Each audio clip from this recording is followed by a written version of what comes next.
हार से चलने वाले मनुष्य है, नकारात्मक सोचने वाले हैं, वो सामान्य मनुष्य है। आपने प्रभु के बारे में नहीं सोचा। आपने नहीं सोचा कि प्रभु आपकी कैसे मदद करेगा। आप प्रभु की प्रतिज्ञा पर नहीं सोचते। आप नहीं सोचते कि प्रभु का वचन क्या कहता है।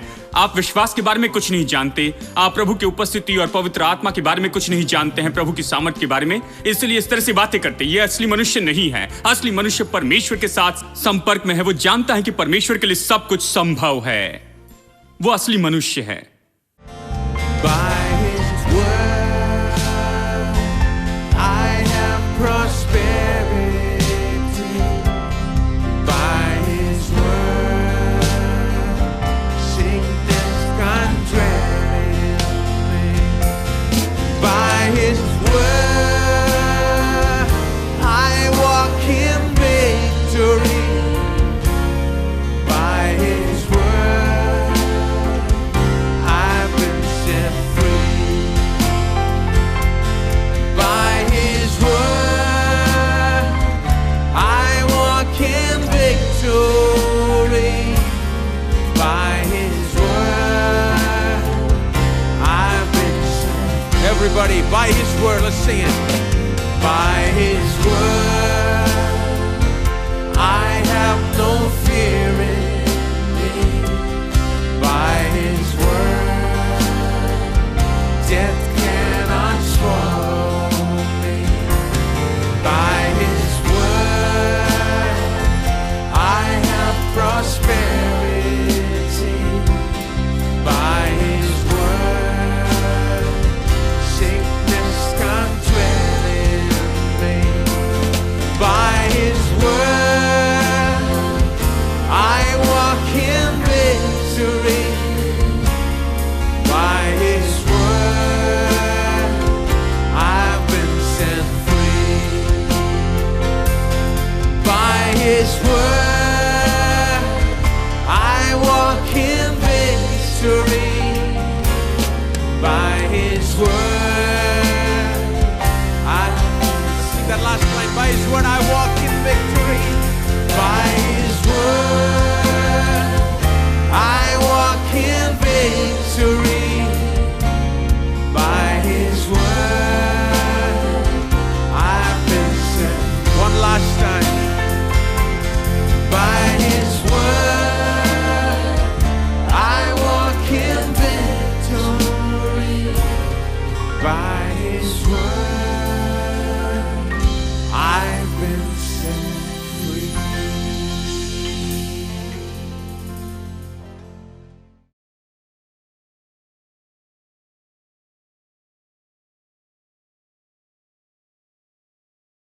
आत्मिक विश्वासी अलग होते हैं। देखिए, वो तो बच्चे हैं। जब आप ऐसे विश्वासी को देखते हैं, मैंने ऐसे बहुत से विश्वासी को देखा है। आप ऐसे बैठे हैं जैसे पता नहीं, लेकिन मैंने अपने जीवन में बहुत से ऐसे लोगों को देखा हूं। ठीक है, मैं अपने जीवन में ऐसे लोगों से मिला हूं, और जब आप ऐसे लोगों से मिलते हैं तो तुरंत ही आप उन्हें पहचान सकते, कह सकते हैं ये बालक है। आप उसे शांत नहीं कर सकते। वो रोता ही रहेगा। आज रोएगा, कल रोएगा, अगले साल भी रोएगा, और 10 साल बाद अगर आप उनसे मिले तभी भी वो रोता ही रहेगा। उसे गुस्सा आया है कि आपको मिला और उससे नहीं मिला है। ये उसकी समस्या है। फिर हर रविवार वो अपनी बाइबल उठाकर चर्च में जाएगा, और वो हर जगह बकबक करते जाएगा, आपके बारे में कहेगा ये और वो, जो नहीं जानते उसे भी कहते जाएगा, जैसे कि वो उस पर पूरी तरह से अधिकारी है। वैसे बातें करेगा जैसे उसने आपके बैंक स्टेटमेंट और इनकम टैक्स स्टेटमेंट देखे हुए हो। उन्हें सारा विवरण पता है। वो ऐसे ही बातें करते हैं। मैंने ऐसे बहुत से लोगों को देखा है। लेकिन आत्मिक विश्वासी अलग होते हैं। आत्मिक विश्वासी अलग तरह से सोचते हैं। मैंने जाकर बहुत से लोगों के घर का डेडिकेशन किया है। हमारे चर्च के लोगों ने अच्छे घर बनाए हैं, अच्छी तरह से फर्निश किया है, बहुत स्टाइलिश रूप में इसे बनाया है, और जहां भी जाऊं वो बहुत सुंदर दिखते हैं। कुछ लोगों का अच्छा स्वाद होता है, मेरे पास उन चीजों के लिए स्वाद नहीं है। तो जब भी मुझे ऐसा कुछ करना पड़ता है तो हमेशा दूसरों को बुलाता हूं कि देखूं कि क्या खरीदना चाहिए और कहां से खरीदना चाहिए ये सब। तो इन लोगों की बिल्डिंग और अच्छी जगह को देखकर मुझे खुशी होती है। उसे अच्छी तरह से फर्निश किया और ये सब, और ये मेरे लिए अंदर में कोई जलन नहीं लाता, क्योंकि मैं सोचता हूं, सबसे पहले मैं यही सोचता हूं कि मैं यही प्रचार करता हूं कि परमेश्वर इसी तरह से आशीष देता है, और यह देखना अद्भुत है कि परमेश्वर ने इन लोगों को इस तरह से आशीष दी है। और मैं सोचता हूं कि मैं राह देख रहा हूं कि परमेश्वर हम में से हर एक को ऐसा ही घर दे, ऐसे लोग जिनके पास में अपना कोई घर नहीं है। यह बहुत ही अद्भुत है, मैं ऐसे ही सोचता हूं। और साथ ही जानते हैं, मैं व्यक्तिगत रूप में सोचता हूं, मैं सोचता हूं कि यदि परमेश्वर ने इन्हें ऐसी आशीष दी तो मैं उसी परमेश्वर की आराधना करता हूं, वो मुझे भी ऐसी आशीष दे सकता है। परमेश्वर पक्षपाती नहीं है, वो उनके लिए पक्षपात नहीं करेगा, उन्हें आशीष देकर मुझे ऐसे नहीं छोड़ेगा। यदि परमेश्वर ने उन्हें आशीष दी तो मुझे भी देगा।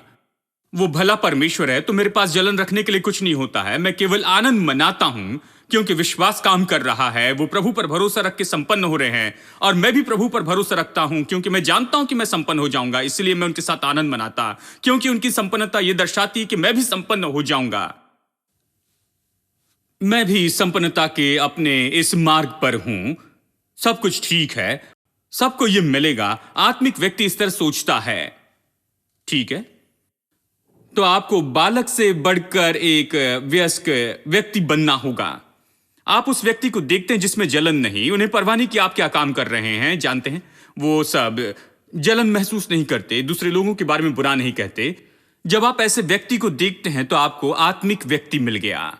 ऐसा व्यक्ति जो दूसरों की संपन्नता में आनंदित होता है, वो आत्मिक व्यक्ति है। उसे बहुत आत्मिक होना होगा कि दूसरों के आनंद में वो आनंद मनाए, दूसरों के दुखों में रोना तो बहुत आसान है, लेकिन दूसरों की आशीष में आनंद मनाना तो सच्चा आत्मिक व्यक्ति होता है। हां, तो यहां पौलुस कहता है, तुम शारीरिक हो, तुम बालक हो, तुम दूध पीते हो, कहता है तुम मांस नहीं खा सकते हो। फिर वो कहता है तुम सामान्य मनुष्य की जैसे चलते, क्या कहता है ये वचन 3 में, सामान्य मनुष्य जैसे चलते हो, मनुष्य जैसे चलते हो। एक अनुवाद इस तरह से कहता है तुम सामान्य मनुष्य के जैसे चलते हो। सामान्य मनुष्य, यह अद्भुत रूप में बताया। सामान्य मनुष्य का मतलब क्या है? सामान्य का मतलब, इसका अर्थ है कि साधारण लोग, जिसके पास उद्धार नहीं, जिसके पास पवित्र आत्मा नहीं, जिसके पास प्रभु का वचन नहीं, नया दिल नहीं है, उनमें परमेश्वर नहीं है, उनके जीवन में परमेश्वर का अनुग्रह नहीं है। सामान्य मनुष्य जो प्रभु को नहीं जानते हैं। सामान्य मनुष्य तो ऐसा है जिसके पास कुछ भी नहीं है, योग्यता और स्रोत नहीं है, वो प्रभु पर भरोसा नहीं रख सकता, उसका प्रभु में कोई विश्वास नहीं, उसे परमेश्वर के बारे में कुछ पता नहीं, परमेश्वर के साथ जुड़ा नहीं, प्रभु के साथ कोई संबंध नहीं, वो सामान्य मनुष्य है। हेलो। और पौलुस कहता है तुम सामान्य मनुष्य जैसे चलते हो। अब यीशु, याद है हमने वो कहानी देखी मरकुस अध्याय 4 से, जहां यीशु और चेले नाव में गए थे, पानी नाव में भरने लगा, लहरें टकराने लगी, पानी नाव में भरने लगा और वो चेले डर गए, और चेले बहुत डर गए, और उन्होंने यीशु को जगाया जो तकिया लिए सो रहा था, और कहा क्या तुझे चिंता नहीं कि हम नाश हो रहे हैं? और यीशु खड़ा होता है और उसने कोई चिंता और कोई डर नहीं दिखाया। उसने बस हवा और लहरों की ओर देखा और कहा शांत हो जाओ, स्थिर हो जाओ, शांत हो जाओ, और तुरंत झील शांत हो गई। और फिर चेले चकित हो गए और उन्होंने कहा कि ये किस तरह का मनुष्य है। ठीक है ना? इस कहानी में ये किस तरह का मनुष्य है, उन्होंने आपस में कहा ये किस तरह का मनुष्य है, यहां तक कि हवा और लहरें भी इसकी मानते हैं। जानते वो क्या कह रहे थे? चलिए इस तरह से बताता हूं। वो कह रहे थे ये किस तरह का मनुष्य है, वो हमारे जैसा नहीं है, वो हमारे जैसे साधारण मनुष्य नहीं है, ये अलग मनुष्य है, ये सामान्य मनुष्य नहीं है, ये सामान्य मनुष्य नहीं है। और अब आप सामान्य का फर्क समझ गए हैं। सामान्य मनुष्य जब हवा चलती है और लहरें उठती है, जानते हैं वो डरता है। वो न केवल डरता और संदेह कहता है मैं नाश हो जाऊंगा। उसके मुंह में नकारात्मक बातें ही भरी होती हैं, उसके दिल से ये बाहर आता है, ये सामान्य मनुष्य, ये सामान्य मनुष्य है। असली मनुष्य क्या है? हेलो, सामान्य मनुष्य और असली मनुष्य में फर्क है। असली मनुष्य तो यीशु है, वो कहता है कि शांत हो, स्थिर हो, और असली मनुष्य वो है। मैं आपको बताऊं, मुझे केवल सामान्य मनुष्य नहीं होना है, मैं असली मनुष्य होना चाहता हूं। कुछ लोग कहते हैं देखिए यही तो असली मनुष्य है भाई, कि डर जाएं और संदेह करें। हम ऐसे जीते हैं जहां मुश्किलें आती रहती हैं और हम बस पीछे चले जाते हैं और जानते हैं हम असली मनुष्य हैं। आप असली मनुष्य नहीं हैं। आप असफलता से चलने वाले मनुष्य हैं, हार से चलने वाले मनुष्य हैं, नकारात्मक सोचने वाले हैं। वो सामान्य मनुष्य है। आपने प्रभु के बारे में नहीं सोचा। आपने नहीं सोचा कि प्रभु आपकी कैसे मदद करेगा। आप प्रभु की प्रतिज्ञा पर नहीं सोचते। आप नहीं सोचते कि प्रभु का वचन क्या कहता है। आप विश्वास के बारे में कुछ नहीं जानते। आप प्रभु की उपस्थिति और पवित्र आत्मा के बारे में कुछ नहीं जानते हैं, प्रभु की सामर्थ के बारे में, इसलिए इस तरह से बातें करते। ये असली मनुष्य नहीं है। असली मनुष्य परमेश्वर के साथ संपर्क में है। वो जानता है कि परमेश्वर के लिए सब कुछ संभव है। वो असली मनुष्य है। तो पौलुस कहता है तुम सामान्य मनुष्य जैसे चल रहे हो। सामान्य लोग क्या करते हैं? जब वो देखते हैं कि हवा चल रही है और लहरें उठ रही हैं तो वो रोते हैं, हम नाश हो जाएंगे, क्या तुम्हें चिंता नहीं? वो बुलाते हैं। इन दिनों में हमारे पास टेलीफोन और सेल फोन हैं। क्या आपको मेरी परवाह नहीं? आपने मुझे फोन नहीं किया। ये बालक जैसे है। आप मेरे बारे में चिंता नहीं करते। तो अब बच्चे के साथ में कुछ समय बिताना पड़ता है, कहना पड़ता है बच्चे चिंता मत करो। छोटे बच्चे, वो जानना चाहता है कि मैं भी चिंता कर रहा हूं। यदि मैं चिंता करता हूं तो उन्हें तसल्ली मिलती है। वो सोचते हैं कि दो लोगों की चिंता करने से सब बेहतर होगा। मैं इस लॉजिक को नहीं समझ सकता हूं। उसे कंपनी चाहिए, चिंता करने वालों की कंपनी। तो वो फोन उठाकर कहते हैं क्या आपको चिंता नहीं कि मैं ऐसी परिस्थिति में हूं, परवाह नहीं कि मैं इसमें से जा रहा हूं, क्या आपको चिंता नहीं है? कि वो सामान्य मनुष्य हैं। वो सामान्य मनुष्य क्या करता है? वो जलन रखते। हेलो, वो बैरभाव से भरे हैं, द्वेष से भरे हैं, पीठ पीछे बोलने से भरे हैं, वो इन सारी बातों से भरे हैं। सामान्य मनुष्य। आप मसीह लोगों में ऐसे लोगों को देखते हैं जो सामान्य मनुष्य के जैसे चलते हैं। वो नहीं जानते हैं कि परमेश्वर कौन है, वो कौन है। देखिए, यदि आप समझते हैं कि आप राजा की संतान हैं, हेलो, क्या आप सुन रहे हैं? मुझे आपके बारे में पता नहीं, लेकिन मैं विश्वास करता हूं कि मैं राजाओं के राजा और प्रभुओं के प्रभु की संतान हूं। तो मैं किसी के बारे में जलन क्यों महसूस करूं? कि आप कल्पना कर सकते हैं कि राजा की संतान सड़क पर चलने वाले किसी के बारे में जलन रखे? तो इसका मतलब है कि उसके दिमाग में कुछ गड़बड़ी है। उसे जलन रखने की क्या जरूरत है? इस संसार में कोई नहीं जिसके पास इससे ज्यादा कुछ हो सकता है, क्योंकि ये राजा की संतान है। और मैं आपको बताऊं मेरे दोस्तों, मेरे पास जलन रखने के लिए कोई जगह नहीं, और द्वेष की इन सारी बातों के लिए, क्योंकि हम तो संतान हैं राजाओं के राजा और प्रभुओं के प्रभु की।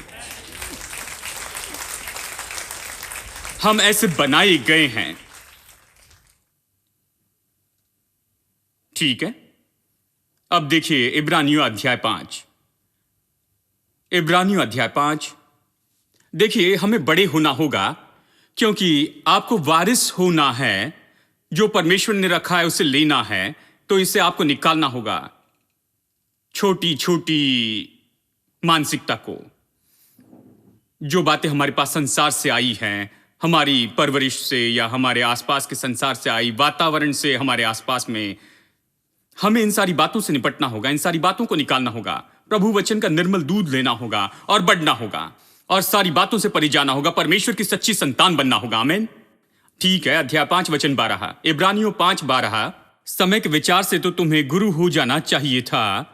तो कुछ लोग कहते हैं देखिए भाई, मैं आपके जैसा कोई शिक्षक नहीं हूं। नहीं, बाइबल ये नहीं कहती कि आप मेरे जैसे शिक्षक हो जाएंगे।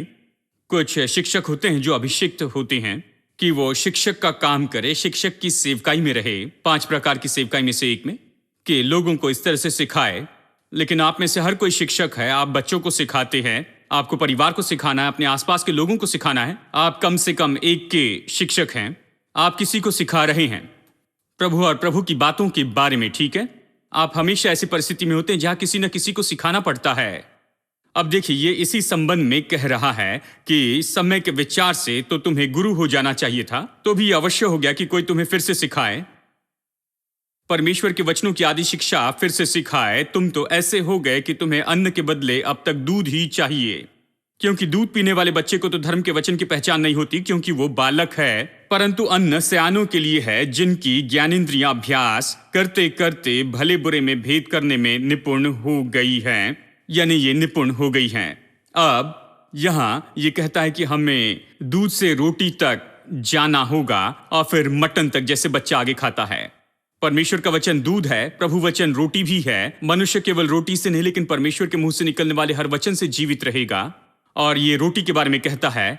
और फिर मजबूत मटन, ये शब्द मुझे पसंद है, मजबूत मटन। अगर बच्चा 25 साल का हो गया, बड़ा हो गया, फिर भी दूध की बोतल से दूध पीता है, तो हमें प्रार्थना करनी होगी भाई।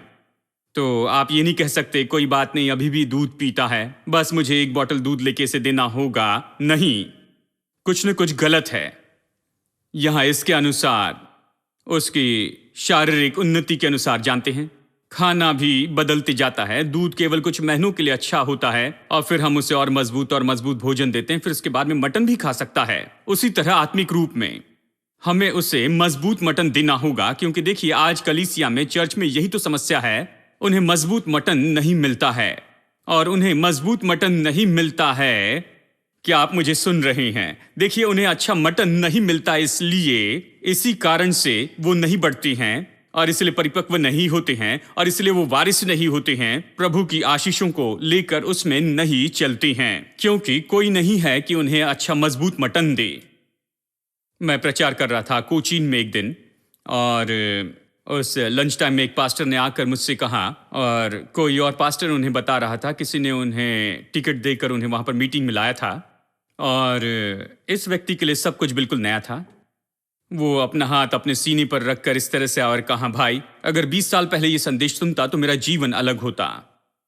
और उस भाई को बताया गया था कि हर दिन मुझे बताया गया था कि परमेश्वर को मेरी गरीबी के लिए धन्यवाद देते जाना है। मैं प्रभु का धन्यवाद दे रहा था इस गरीबी के लिए जो परमेश्वर ने मुझे दी है। मतलब वो ईमानदार व्यक्ति था। मैंने तो सोचा मजाक कर रहे होंगे, लेकिन वो बहुत ही गंभीर व्यक्ति थे। मतलब कल्पना कीजिए, प्रतिदिन वो कितने ईमानदार हो गए। प्रभु के लिए जीते हैं, प्रचार करते हैं, लोगों को यीशु के बारे में बताकर प्रार्थना करते हैं, अपना पूरा जीवन प्रभु के काम के लिए दिया। और वो विश्वास करता है प्रभु ने उन्हें गरीबी दी है और वो प्रभु से प्रेम करते हैं और हर दिन अपनी गरीबी के लिए प्रभु को धन्यवाद भी देते हैं। हेलो, मतलब ये आत्मा से भरे हुए प्रचारक हैं। और जब मैं प्रचार कर रहा था, संपन्नता के विषय में प्रचार नहीं कर रहा था और ये सब नहीं बताया। हर तरफ से ये मेरी ओर ही आता है, जानते हैं, मैं इससे दूर नहीं रह सकता हूं। मैं सोचता हूं ये मेरे खून में है। मतलब जहां भी मैं जाता हूं ये बस अंदर से आता है, कहीं ना कहीं बहते चले जाता है। तो मैं बाकी दूसरी सारी बातों के बारे में बता रहा था और साथ साथ में ये भी बता रहा था कि किस तरह से विश्वास काम करता है। मैंने कुछ व्यवहारिक बातें उन्हें बताई और ये सब, और वो जो विश्वास कर रहे थे, जिस तरह से जी रहे थे, तो उसका उल्टा ही था, बिल्कुल वैसे ही। उन्होंने कहा, मुझे किसी ने नहीं बताया। उनकी ओर देखिए, बड़े ईमानदार व्यक्ति मरने पर स्वर्ग में जाएंगे। प्रभु उनसे प्रसन्न है जहां तक कि उनकी ईमानदारी की बात आती है, लेकिन कभी भी किसी ने उन्हें ये मजबूत मटन नहीं दिया। यदि वो और अगले 50 साल तक जीते और प्रभु के लिए ईमानदारी से काम करते, उनके पास में कोई मौका नहीं था कि उन सारी बातों को ले जो कुछ परमेश्वर ने उनके लिए रखा है। ये सबसे दुख की बात है। वो तो पूरी गरीबी में जिएंगे और मर जाएंगे, कमी और घटी में जिएंगे, और शायद उनके बच्चे भी आगे इसी तरह से जिएंगे, और ये प्रभाव डालेगा उन पर, उनके परिवार पर और सभी पर जो उनके आसपास हैं। आपको क्या लगता है चर्च में क्या प्रचार किया होगा? क्या आपको लगता है चर्च में संपन्नता का प्रचार किया होगा? मौका ही नहीं। उन्होंने कहा होगा, प्रभु ने मुझे गरीबी देकर आशीष दी है, तुम्हें भी वैसे ही आशीष दे। जानते हैं, इस तरह के चर्च में जाना पसंद आएगा। यही तो समस्या है। एक भाई ने कहा, उन्होंने कहा, चर्च तो बस हमारे घर के पास में होना चाहिए, बस पास में। मैंने कहा, जिंदगी भर वहां पर मत जाना। मैंने कहा, अगर ऐसे ही करेंगे तो आपका पूरा जीवन आप कभी प्रभु की आशीषों को नहीं देख पाएंगे। क्योंकि ऐसी बात नहीं कि चर्च कितना पास में है, लेकिन यह है कि वो आपको क्या देते हैं। क्या वो आपको मजबूत मटन देते हैं? कई बार ऐसा होता है कि मजबूत मटन, अच्छा मटन, उसे लेने के लिए आपको दूर तक यात्रा करनी पड़ती है। वहां पहुंचने पर पार्किंग में जगह नहीं मिलती। पार्क करके आने के बाद सीट्स नहीं होती। हेलो लेकिन मजबूत मटन वही मिलता है, क्या करे?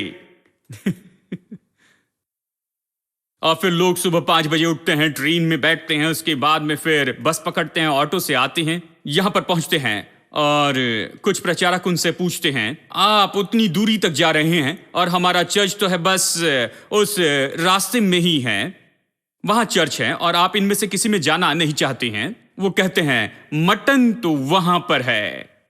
देखिए, जब मैं कॉलेज में पढ़ रहा था, बहुत ही ठंडी जगह पर मैं पढ़ रहा था। जानते हैं वो कितनी ठंडी थी, आप विश्वास नहीं कर पाएंगे। जानते हैं वो तो बस, ये तो बहुत ज्यादा सर्दी होती थी। साल भर में लगभग 6-7 महीने सर्दी रहती और बस नाक से पानी टपकते रहता था और जब पानी निकलता तो यहां पहुंचने तक बर्फ बन जाता। मजाक नहीं कर रहा हूं, ये तो सच में अजीब था, विश्वास नहीं हो सकता जब तक। और बिल्कुल डरने की जरूरत नहीं कि कहीं ये टपक जाएगा, ये बस बर्फ बन जाता चेहरे के ऊपर ही। वो इतनी सर्दी की जगह थी, मतलब ठंडा यानी बहुत ठंडा। लेकिन मुझे एक चर्च मिला जहां पर एक प्रचारक थे, 7 से 10 तक केवल पुरुषों को सिखाते थे। लगभग 70-80 पुरुष आते, सब बैठते और वो भी बैठकर प्रचार करते। वो डोनट और कॉफी देते और हम खा सकते थे जबकि वो प्रचार करते रहते। हम स्नैक्स खाते। वो 3 घंटे तक बिना रुके प्रचार करते और फिर 10:30 बजे सभा शुरू होती, जो 12:30 तक चलती थी, जो असली सभा थी। वहां पर वो मुख्य संदेश देते थे। बहुत अच्छे शिक्षक थे। 3 घंटों तक वो पुरुषों को सिखाते थे। उन्हें यह विश्वास था कि पुरुषों को सिखाए वो अपने परिवार को सिखाएंगे, ये उनका विचार था। मुझे उनकी शिक्षा पसंद थी, बहुत अच्छी थी। मैंने जाने का निर्णय लिया। मेरे पास में कार नहीं थी, मैं नहीं जा सकता था। मैं वहां पर जाता, बाहर बर्फ पड़ती है और मैं खड़े होता हूं, नाक से पानी बह रहा है। नाक पर बर्फ जम रहा है। बस ऐसे उंगली दिखाकर लिफ्ट मांगने की कोशिश करता था कि कोई चर्च तक मुझे पहुंचा दे। और चर्च कितनी दूर था? 17 मील की दूरी पर, यानी लगभग 25 किलोमीटर की दूरी पर। बहुत दूर था और हर कार फुल रहती थी। सभी विद्यार्थी वहां पर कार में भरकर जाते, अपनी गर्लफ्रेंड को लेकर जाते थे। ये जानते हैं, उनकी कार पहले फुल रहती थी, तो कोई मुझे लिफ्ट देने तक मैं वहां पर खड़े रहता था। कुछ हफ्तों तक ऐसा किया। उसके बाद में किसी ने कहा, चिंता मत करो, हर हफ्ते मैं आकर तुम्हें लेकर आऊंगा। जानते हैं, मैं लाऊंगा। देखिए, मैंने पाया अगर इच्छा है तो निश्चय ही उसके लिए मार्ग है। देखिए, मुझे कुछ नहीं चाहिए था, बस मजबूत मटन था। मैंने परवाह नहीं की कितना दूर है। मैंने नहीं सोचा कितना पैसा लगेगा, ये नहीं सोचा कि वहां पहुंचना कितना मुश्किल होगा। मैंने समय को भी नहीं देखा। सुबह 6 बजे निकल जाता था, वहां जाकर 7 से 10 बजे की सभा में जाता। उसके बाद में 10:30 से 12:30 की सभा में भी रहता और 1:30 बजे घर में आता था। यानी लगभग 6-7 घंटे चले जाते थे। फिर शाम की सभा के लिए भी जाता था। जानते हैं, क्योंकि मुझे यह बहुत पसंद था। मुझे मजबूत मटन चाहिए था, क्योंकि मैं जानता था कि यदि बस मैं इसे सुनते रहूं, बस सुनते ही चले जाऊं, अगर मैं ऐसे ही करते चले जाऊं, तो एक दिन आएगा जब मैं बिल्कुल उस भाई के जैसे हो जाऊंगा। मैंने उन्हें देखकर पसंद किया, उनकी शिक्षा मुझे पसंद आई। मुझे बस यही करना था कि वहां पर जाना था और वहां पर बैठ के उनकी बातें सुननी थी। मेरे पास पैसा नहीं था। अगर जाने के लिए पैसे देने पड़ते, उतनी दूर अगर मुझे यात्रा करनी पड़ती, तो नहीं जा सकता था, क्योंकि मेरे पास पैसा नहीं था। लेकिन इच्छा थी और एक मार्ग था। और मैं आपको बताऊं, ये परिश्रम तो निश्चय इसके योग्य ही था। उसने मुझ में अद्भुत काम किया। एक सामान्य मनुष्य को लेकर मुझे असली मनुष्य बनाया। ये इसी के बारे में है। आमीन।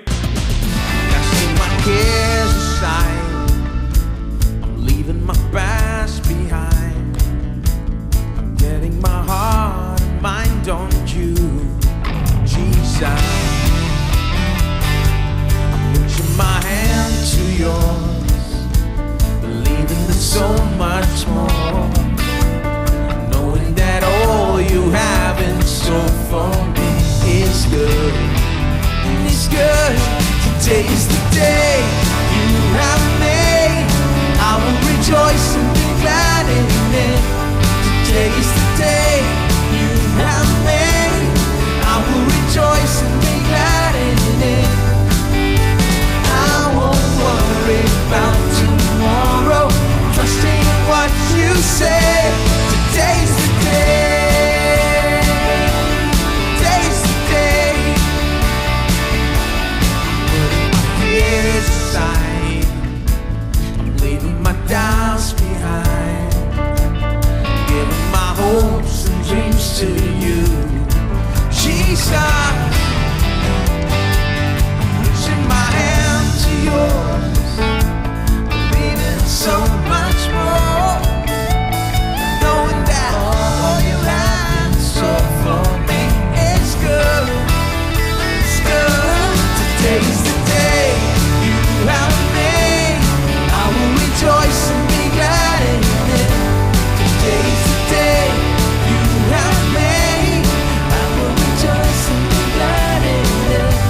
everybody. We're gonna sing this little portion. You repeat after us.